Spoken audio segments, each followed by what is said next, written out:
নমস্কার, এএস কুকিংয়ে তোমাদের অনেক অনেক স্বাগত। আজকে চলে এসেছি একটা নতুন রেসিপি নিয়ে। ভিডিওটা দেখো আর সঙ্গে থাকো। চলো একবার দেখে নিই আমি রান্নার জন্য এখানে কি কি ব্যবহার করছি। এখানে ভেন্ডি আর আলু নিয়েছি। ভেন্ডিগুলোকে একটু বড় বড় করে কেটেছি আর আলুগুলোকে লম্বা লম্বা করে কেটেছি। আর এখানে মশলার জন্য আমি এখানে নিচ্ছি 5 ফোড়ন আর একটা শুকনো লঙ্কা, একটা বড় সাইজের টমেটোকে মিক্সিতে পেস্ট করে নিয়েছি। আর এখানে আমি গুঁড়ো মশলার জন্য নিচ্ছি হাফ চামচ হলুদ গুঁড়ো, হাফ চামচ লঙ্কা গুঁড়ো, হাফ চামচ ধনে গুঁড়ো, হাফ চামচ জিরে গুঁড়ো আর 1 চামচ লবণ আর 1 চামচ চিনি। তো চলো এবার রান্নাটা শুরু করি। এখানে আমি কড়াইটা বসিয়ে দিয়েছি, কড়াইটা গরম হয়ে গেছে। এবার আমি কড়াইতে তেল দিয়ে দিচ্ছি। তেলটা গরম হয়ে গেছে, এবার আমি ভেন্ডিগুলো দিয়ে দিচ্ছি।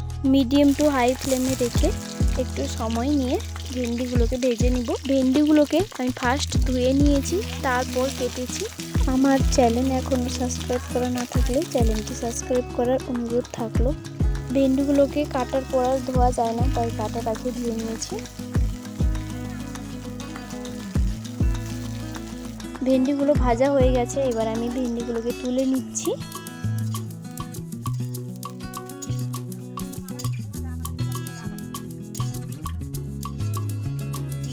কড়াইতে আমি তেলটা দিয়ে দিয়েছি।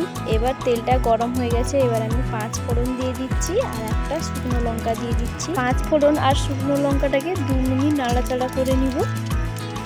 5 ফোড়ন থেকে একটা মিষ্টি গন্ধ বেরোলেই আলু দিয়ে দিচ্ছি আমি এতে।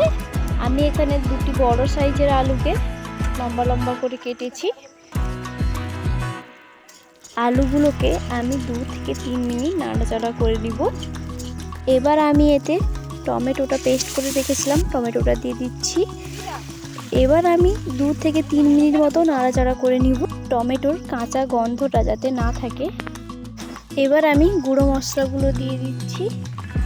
গুঁড়ো মশলাগুলো দিয়ে ভালো করে কষিয়ে নিব টমেটো আর আলুর সঙ্গে। 2 থেকে 3 মিনিট ভালো করে কষানোর পর এবার আমি 5 মিনিট ঢাকনা দিয়ে রেখে দিচ্ছি। 5 মিনিটের পর ফিরে এলাম। এবার একটু নাড়াচাড়া করে নিব। মশলা থেকে তেল ছাড়া শুরু করে দিয়েছে। এবার আমি জল দিয়ে দিব, এতে 2 কাপ মতো জল দিব।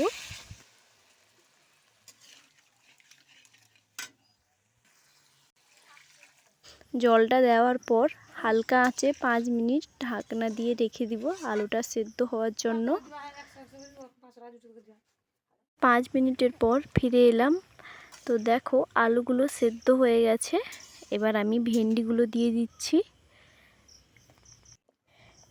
ভেন্ডিগুলো দেওয়ার পর একটু নাড়াচাড়া করে নিব। ভেন্ডিগুলোকে 2 থেকে 3 মিনিট মতো নাড়াচাড়া করার পর 1 চামচ গরম মশলা দিয়ে দিচ্ছি আমি। গরম মশলা দেওয়ার পর একটু নাড়াচাড়া করে নিব। একটু নাড়াচাড়া করার পর 5 মিনিট হালকা আঁচে ঢাকনা দিয়ে রেখে দিব।